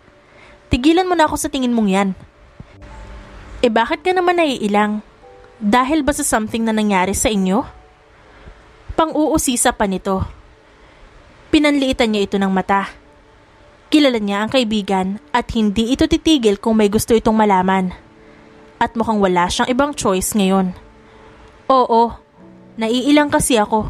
Ino-overthink ko pa rin yung sinabi niya pero parang wala naman sa kanya. Naiinis ako kasi bakit ako lang yung naiilang at nag-iisip ng nangyari. Parang natuloy akong tanga na naiilang kapag malapit siya. Mababaliw na nga yata ako kakaisip kahit ayaw ko naman siyang isipin. Aniya, na ikinaawang naman ang bibig ni Nine sa gilid niya. Saglit itong natahimik habang pinoproseso ang sinabi niya. Ganon din si Beatrice na nabigla rin sa mga nasabi. Hindi mo naman gusto si Uno, no? Marahan itong tanong na lalo niya ikinatahimik. Napaisip din siya at natigilan. Hindi ko naman gusto si Uno, di ba? Tanong niya sa isip na hindi niya rin agad nakuhaan ng sagot. Exaggerated na napatayo naman siya sa upuan niya. Oh my God, Nine, sampalin mo nga ako. Baka nababaliw na ako. Kasi imposible na. Hindi na niya natuloy ang sasabihin dahil pagbaling niya sa kaibigan ay ang taong sa likod nito ang agad niyang nakita. Nakatayo ngayon sa likod ni Nine si Teo na may hawak na kape at takang nakatingin sa kanya. Pero kahit wala itong sinasabi o ginagawa, ay tila tambol na nagsimulang lumakas ang tibok ng puso niya at tila na estatwa na sa kinatatayuan niya ngayon. Ba't parang nakakita ka ng multo? Tanong nito bago sumilay ang mapaglarong ngiti sa labi. Pinag-uusapan niyo siguro ako, no? Ano na namang paninira sa akin ang sinasabi mo kay Agent 9? Dagdag pa nito. Pilit namang pinakalma ni Beatrice ang sarili. Ha? Anong pinagsasabi mo? Feeling ka talaga no? Utal niyang sabi bago bumaling kay Nine para humingi ng tulong, pero nag-iwas lang ito ng tingin bago bumalik sa pwesto. Nangunot naman ang noo ni Theo. Bakit nauutal ka? Teka, namumula ka ba? May sakit ka? Natatawa nitong tanong bago lumapit sa kanya para sana sipatin ang noo niya, pero agad siyang umiwas dito. Kunwari, ay pinapaypayan niya ang sarili gamit ang kamay. Ano kasi, mainit, naiinitan ako. Bakit ba ang dami mong tanong? Diyan ka na nga, may gagawin pa pala ako. Tanantang palusot niya bago tumalikod at kunwaring kalmadong naglakad hanggang sa makapasok siya ng comfort room. Buong araw ay parang naka-undercover si Beatrice dahil bawat galaw niya ay nagmamasid siya sa paligid para lang hindi makasalubong si Theo na nagkataong maghapon din sa agency at mukhang pupunta rin sa midnight party ng agency. Muli na naman siyang nakatanggap ng kape na katulad ng hawak ni Theo kanina. Pero ngayon ay wala itong kasamang sticky note kaya hindi niya alam kung kanino ba yun galing. Pero ito ang pinoproblema niya ngayon. Maaga silang pinauwi ng boss nila para makapaghanda sa party. At mukhang kailangan niya rin talagang dumalo kahit na ayaw niya dahil required ito. Dahil dadalo rin si Beatrice sa party, ay inisip na lang niya na i-enjoy na ang gabi. At bonggahan ang suot niya dahil hindi naman talaga siya nagpapakabog kapag may event na ganito. Babawi na lang siguro siya sa pag-inom kahit na buong event ay ino-okray siya ni Nine. You look gorgeous as always, Agent 7. Pagpuri sa kanya ng isang senior agent niya na sinuklaan niya lang ng ngiti bago ito lagpasan at maglakad papunta sa table nila 9.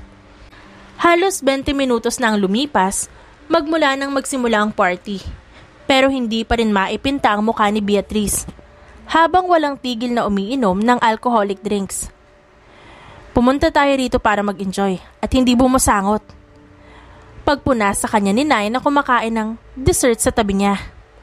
Muling tumungga sa hawak na baso niya si Beatrice. Sino bang nagsabing hindi ako nag-enjoy? Ikaw nga, Nueve, magtigil ka nga sa pagpuna sa akin. Humarot ka na lang sa mga bagong agent nang sumigla naman ang buhay mo. Umaasa ka kasi lagi sa chismis ng buhay ko, kaya kung ano-anong nangyayari sa love life ko . Natawa naman sa kanya si Nine. Mas interesting kasi ang love life mo kaysa sa akin. At saka, gusto kong malaman kung aaminin niyo ba yung feelings niyo sa isa't isa o habang buhay na lang kayong magpapatay mali siya at mag-aaway na parang aso't pusa para pagtakpan yung damdamin niyo. Kumunot ang noo niya at binalingan nito. Alam mo, mas lasing ka pa yata sa akin. Kahit na hindi ka umiinom. Kung ano-ano ang pinagsasabi mo . Walang aamin sa aming dalawa. Paglilinaw niya rito. Nagkibit balikat na lang sa kanya si Nine. Pero paano kung gusto ko nga talaga ni Uno? Nasamid naman si Beatrice sa iniinom niya dahil sa narinig na agad kinatawa ng kaibigan. Masama ang tingin na binalingan niya ito. What if lang naman yun? Pero malay mo naman totoo. Pang-aasar pa nito. Inambahan niya ito, nahahampasin pero agad itong lumayo sa kanya. Nailing na lang siya sa sarili bago muling uminom sa baso niya. Pero ang totoo niyan ay kanina pa siya nag-iisip at nababagabag nang kabaliktaran naman ng sinabi ni Nine. Ang gumugulo sa kanya ay kung paanong baka nga siyang may gusto kay Theo. Hindi niya ito pinapansin noon pero ngayon ay tila nagdududa na siya sa nararamdaman niya para rito. Kasalanan talaga to ng mga pang-aasar ni Nine . Bulong niya sa sarili bago bumuntong hininga at balak na sanang inumin ang laman ng baso nang may umagaw sa kanya nun. Nakakarami ka na. Mukhang malaki ang problema natin . Mapagbirong sambit nang kalalapit lang na si Theo. Agad na kumabog ang dibdib niya nang magsalubong ang tingin nila na siyang ikinaiwas niya ng tingin. bago mamalaya ng sarili na naglalakad palayo sa pwesto niya kanina. Naiwan naman si Theo na lito sa naging kilos niya, pero agad din siyang sinundan nito. May problema ka ba sa akin, Seven? Diretso nitong tanong habang sinusundan siya ng lakad. Hindi niya ito nilingon. Meron. Matagal na. Bakit ka ba sumusunod? Hindi kita sinusundan. Parehas lang tayo ng pupuntahan. Sabat nito. Huminto siya sa paglalakad at maiiba na sana ng daan para tuluyang makaiwas kay Theo, pero nahuli na nito ang braso niya na ikinabaling niya ng tingin dito. Wala na ang mapaglarong ngiti nito sa labi at seryoso na ang diretsyo nitong tingin sa kanya. Iniiwasan mo ba ako, Bea? Hindi niya ito agad nasagot, pero nilakasan niya ang loob niya na makipagtitigan din dito. At bakit naman kita iiwasan, Aber? Tanong niya bago subukang bawiin ang braso niya, pero gano'n na lamang ang gulat niya nang hilahin siya nito papalapit sa kanya. Bakit nga ba? Balik nitong tanong. Hindi ko lang pinapansin pero alam ko. Bakit iniiwasan mo ko, Beatrice? May nagawa ba akong hindi mo nagustuhan? Tanong nito na ikinalunok niya. Nag-iwas naman siya ng tingin nang hindi niya kinaya ang lapit ng isa't isa. Hindi nga sabi kita iniiwasan. Ba't ba ang kulit mo? Bakit hindi ka makatingin sa akin kung di mo ako iniiwasan? Tanong nito sa kanya, kaya hindi siya agad nakasagot. Narinig niya ang pagbuntong hininga nito bago siya binitawan. Ang akala niya ay aalis na ito, pero nagitla siya nang maramdaman ang pagpatong ng isang coat sa balikat niya. Ngayon ay kusang nabaling sa kaharap ang tingin niya.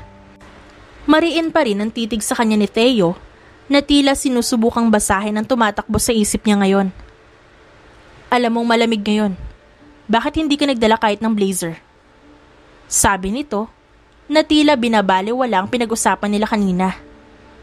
Hindi naman makapaniwalang tiningnan siya ni Beatrice bago mahinang natawa. Pinaglalaroan mo ba ako? Bulalas na tanong niya na ikinakunot ng noon nito. Wala akong alam sa sinasabi mo. Lito nitong sagot na mukhang lalo siyang hindi naintindihan. Si Beatrice naman ngayon na napabuntong hininga bago alisin ang coat ni Theo sa balikat niya at inis na binalik ito sa lalaki bago padabog na naglakad palayo. Hinabol naman ni Theo ang nag-walkout na si Beatrice kahit na wala siyang ideya sa kung anong dahilan kung bakit ito biglang nagalit sa kanya. Dire-diretso namang umalis si Beatrice sa rooftop na pinagdarausan ng party. At dumaan pa sa hagdanan pababa sa susunod na floor, dahilan kaya nagkanda tapilok na siya sa paglalakad. Sa huli ay tinanggal niya na rin ang heels na suot, habang tuloy-tuloy pa rin sa pagbaba. Beatrice, sandali! Rinig niyang pagtawag sa kanya ni Theo, pero hindi niya ito pinansin.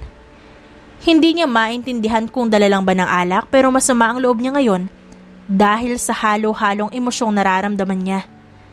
Pakiramdam niya ay pinaglalaroan siya ni Theo. Biglaan naman siyang napatili nang lumutang siya sa ere nang buhatin siya ni Theo na parang sako ng bigas sa balikat nito. Ano ba? Ibaba mo ako, Theo. Napabaliw ka na ba, ha? Sigaw niya habang pinaghahahampas ang likod nito.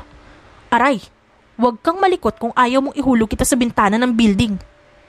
Banta nito sa kanya. Inis naman na kinagat ni Beatrice ang likod niya, dahilan ng pagdaing muli nito sa sakit at pagbaba sa kanya sa sahig. Masakit yun, ha? Bakit ka nangangagat? Inayos na muna niya ang buhok bago ito harapin. Ikaw, bakit kumakabuhat ka sa akin para akong sako ng bigas? Bakit ka ba kasi biglang nag-walk out? Ano problema mo? Muling baling nito sa kanya na hinihimas pa rin ang likod nitong kinagat niya. Anong problema ko? Obvious ba? Ikaw. Ikaw lang naman ang problema ko. Kunot noong nilapitan siya ni Theo. Bakit? Ano bang ginawa ko sa'yo? Pinahiram lang naman kita ng coat ko dahil malamig sa taas. Sarkastikong natawa naman si Beatrice at nilapitan din ang lalaki. That's right. Yun mismo ang problema ko.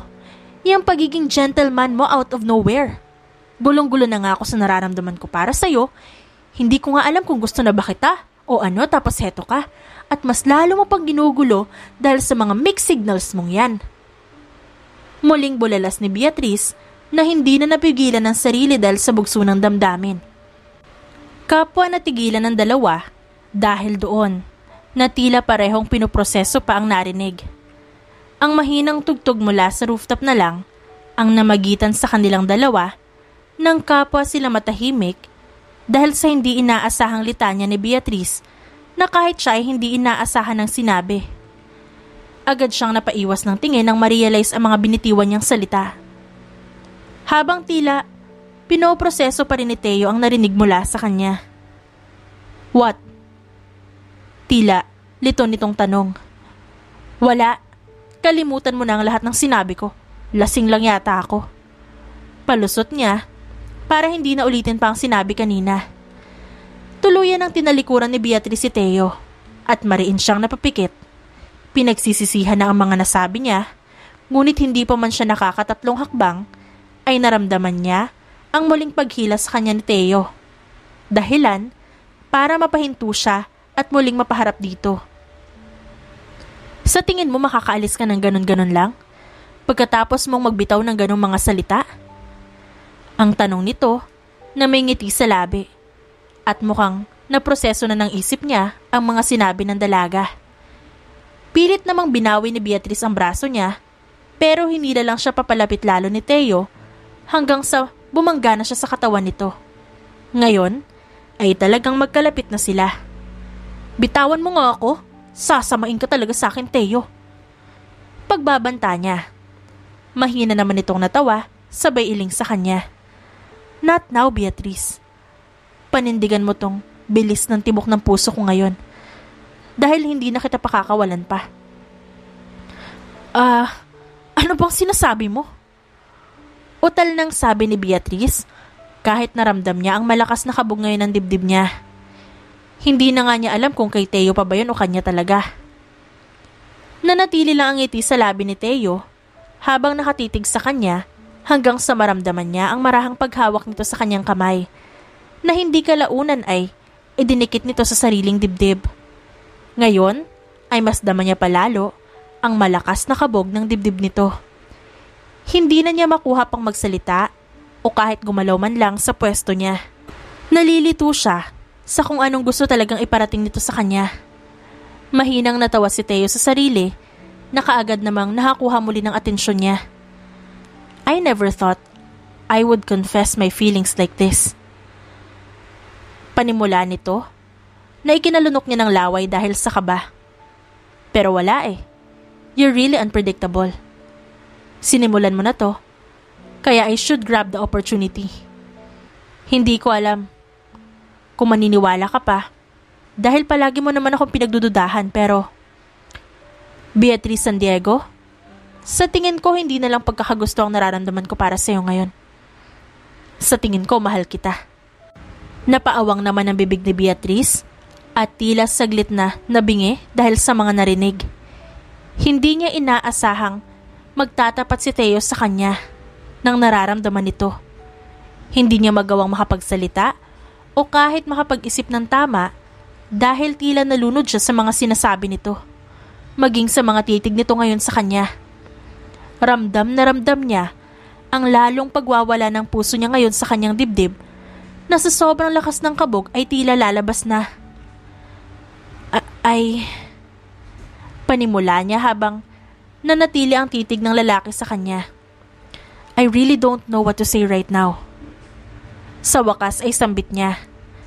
Marahang tumango sa kanya si Teo na hindi pa rin inaalis sa kanya ang tingin habang may ngiti sa labi.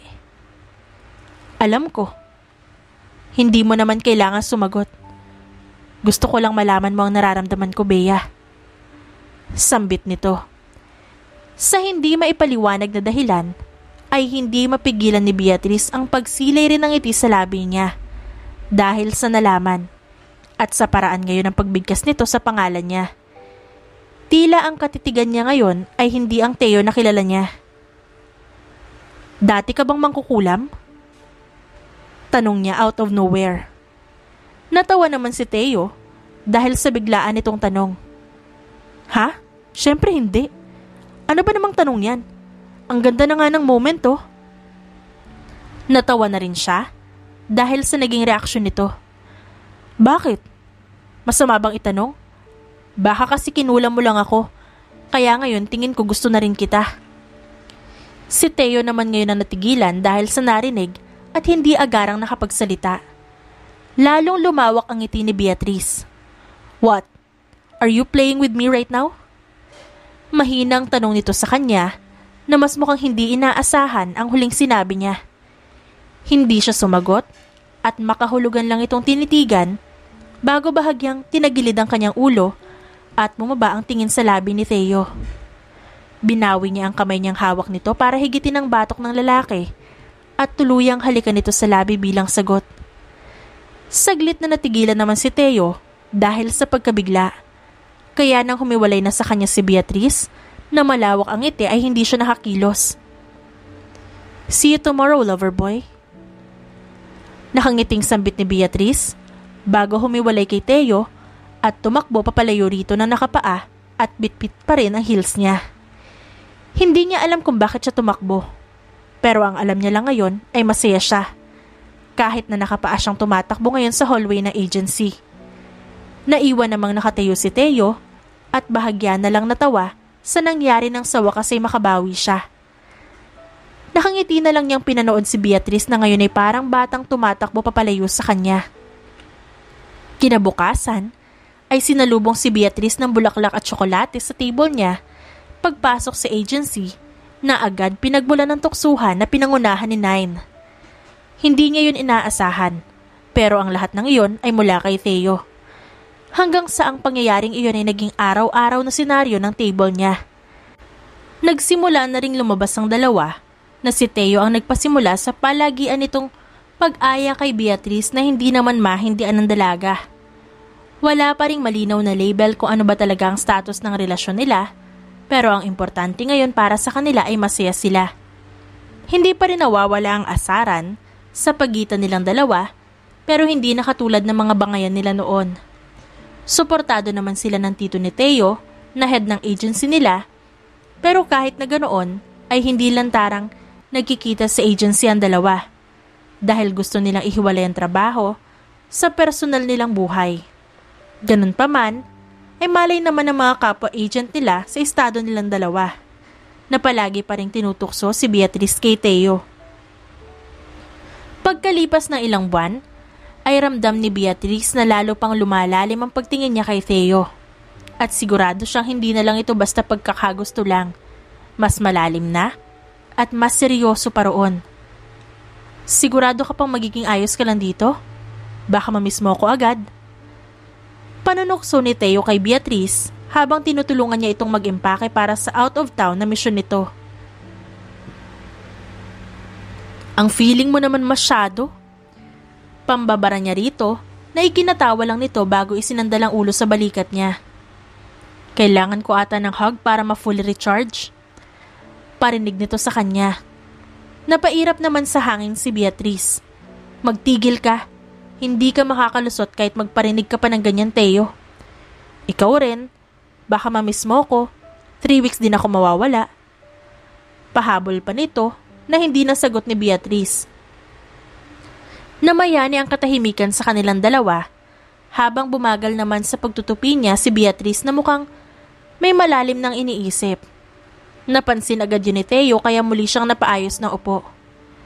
Bakit? May problema ba? Agad nitong tanong sa kanya.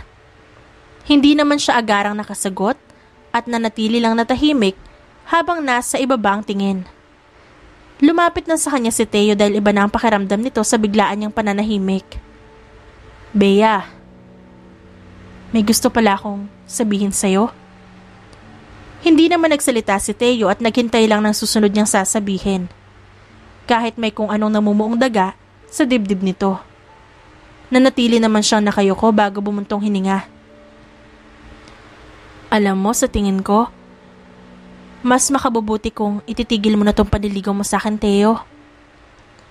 Doon tuluyang natigilan si Teo bago pilit nang umiti. Nagbibiro ka lang, di ba? Hindi magandang biro to, Beatrice. Hindi ako nagbibiro. Pinag-isipan ko tong mabuti. At sa tingin ko, mas makabubuti kung titigil ka na.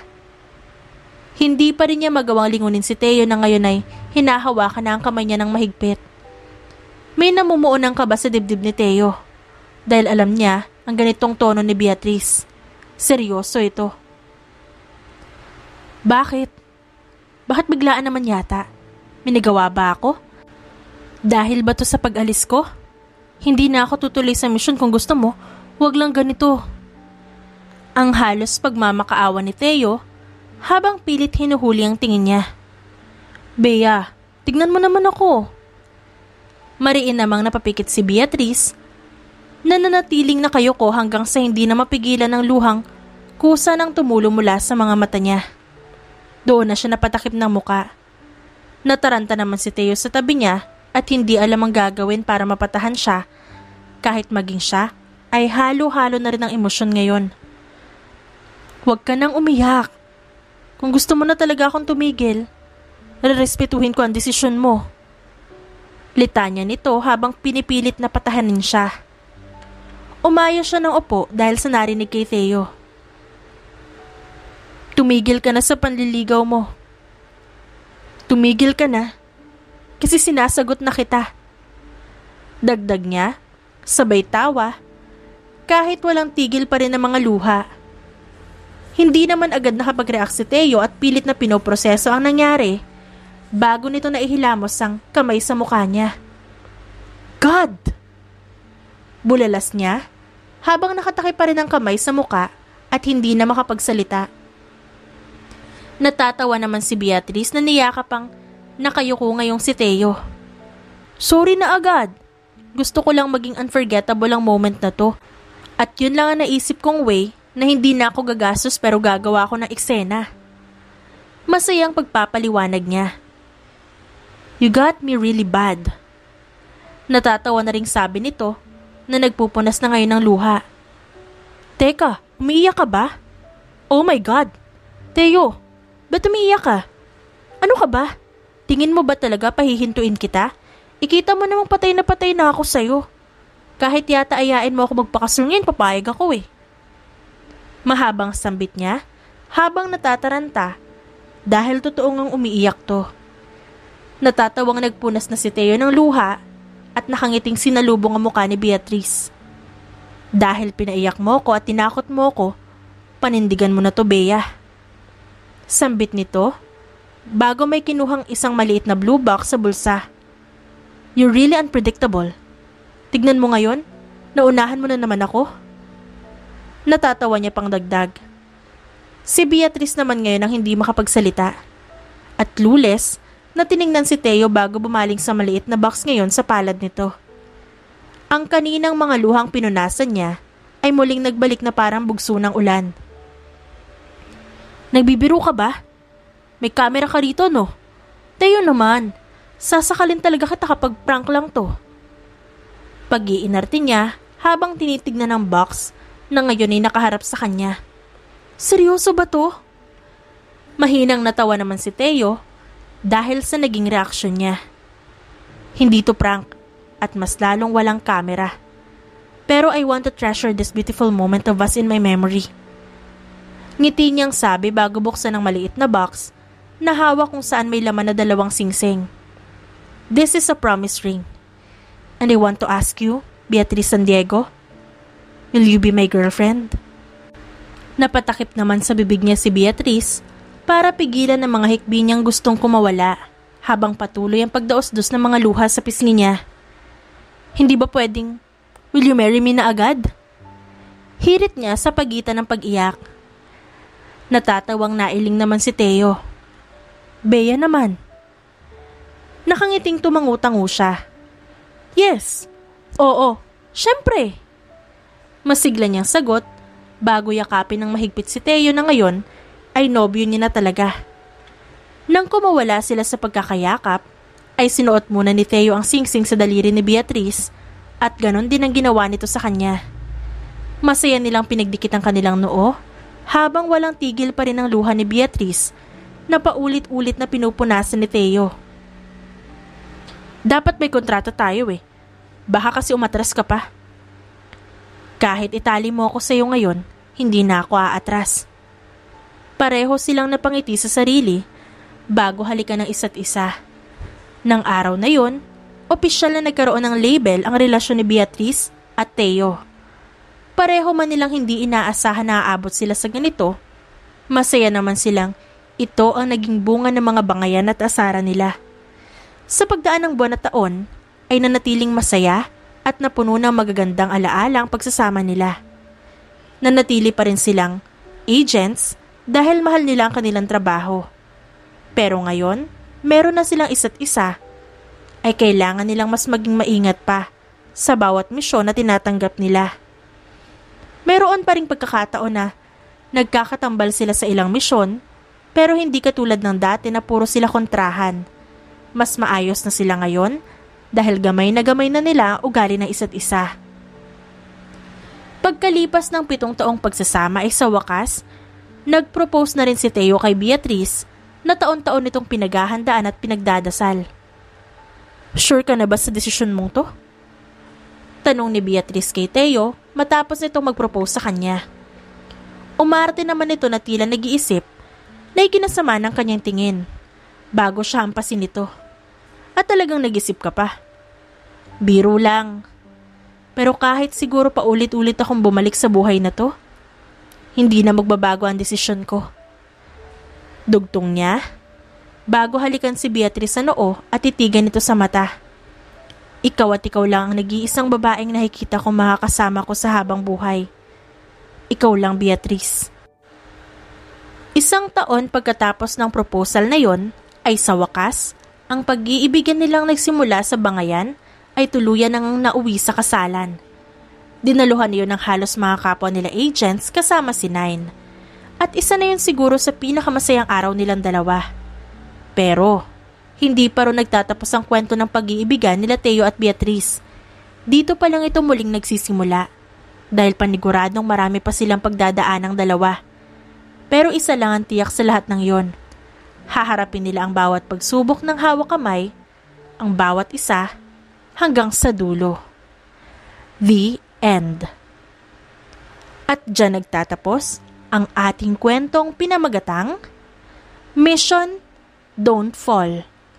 Written by Artemia. Dearest friends and avid listeners, don't forget to like our videos and subscribe to our channel for more wonderful stories. Mula sa aming main channel, Randall Tagalog Love Stories, and for our second channel, Miss R Stories, lubos po naming pinasasalamatan ang inyong suporta at pagtangkilik sa aming mga likang istorya. Ingat po kayong lahat and have a good day everyone. Paalam!